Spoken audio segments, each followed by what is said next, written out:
जीवन में जो 3 प्रकार के कष्ट हैं,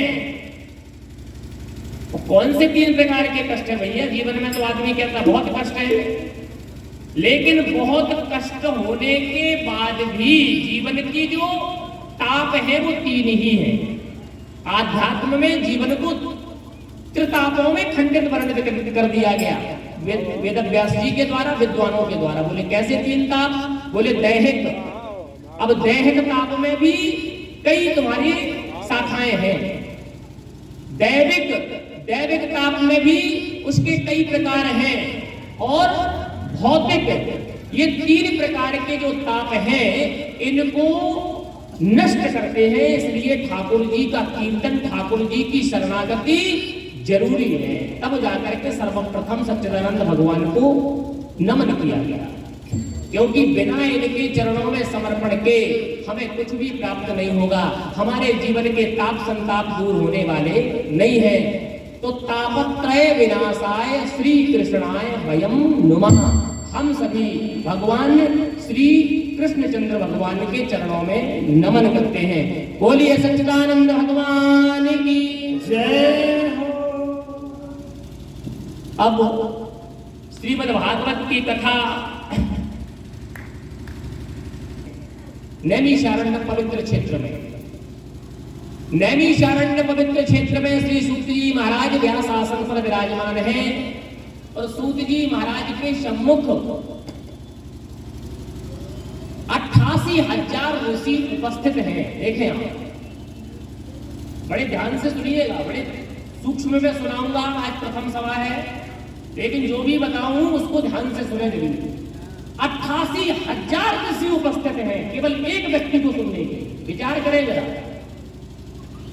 वो क्या सुनने के लिए? बोले कोई रैली नहीं थी, कोई सभा नहीं थी, कोई मीटिंग नहीं थी। बोले फिर? बोले सत्संग को प्राप्त करने के लिए। सत्संग को प्राप्त करने के लिए बड़े बड़े ज्ञानी उपस्थित हैं। अब आप लोग विचार कर लो कि हम लोग कैसे हैं। मैं नहीं बताऊंगा, क्योंकि मेरे बताने में रिएक्शन होता है। हाँ,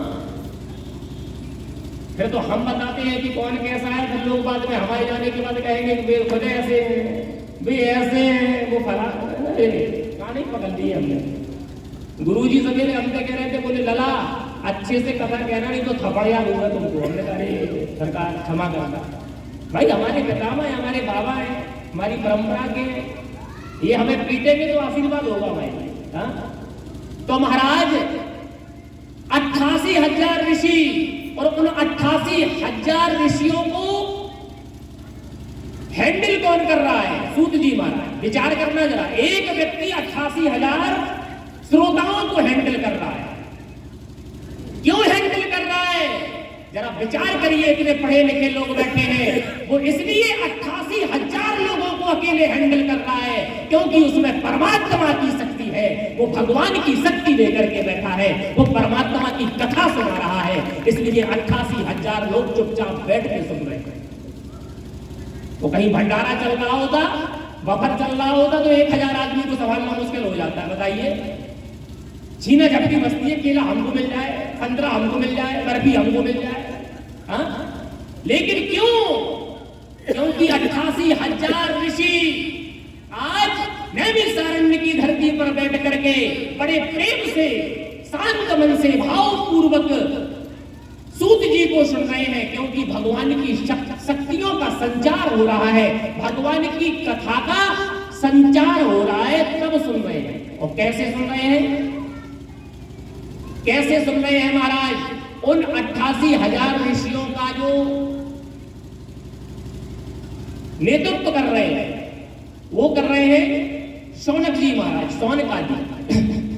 शौनक जी उसके हेड हैं, श्रोताओं में शौनक जी हेड हैं, और बाकी सारे आदि ऋषि, उसमें लिखा हुआ है शौनकादि, मतलब शौनक जी के आदि 88,000 ऋषि और सहयोग में है। तो सूत जी सुना रहे हैं। अब बताइए, तो भगवान की कथा में वो किरणें हैं, वो तरंगें हैं, वो ऊर्जा है महाराज, वो एनर्जी है इस भागवत कथा में कि हजारों की जनता, हजारों भक्त भी यदि प्रेम से आ जाए तो महाराज उनको निरंतर यही लगेगा कि कथा होती रहे और हम सुनते रहे। और आज सौनक जी महाराज सूत जी से यही निवेदन करते हैं कि प्रभु हमें दीर्घकालिक सत्संग को प्राप्त कराइए। 4 दिन नहीं, सौनक जी ने कहीं भागवत में ये नहीं कहा कि हमें 7 दिन की भागवत सुनाइए, हमें 5 दिन सत्संग कराइए। और उन्होंने कहा महाराज हम दीर्घ काल तक आपसे कथा सुनना चाहते हैं, हजारों वर्ष तक वो कथा चलती रही। बताइए कितने स्तब्ध होकर के सुन रहे हैं। हाँ, कैसे सुन रहे हैं? चिंतामणि लोक सुखम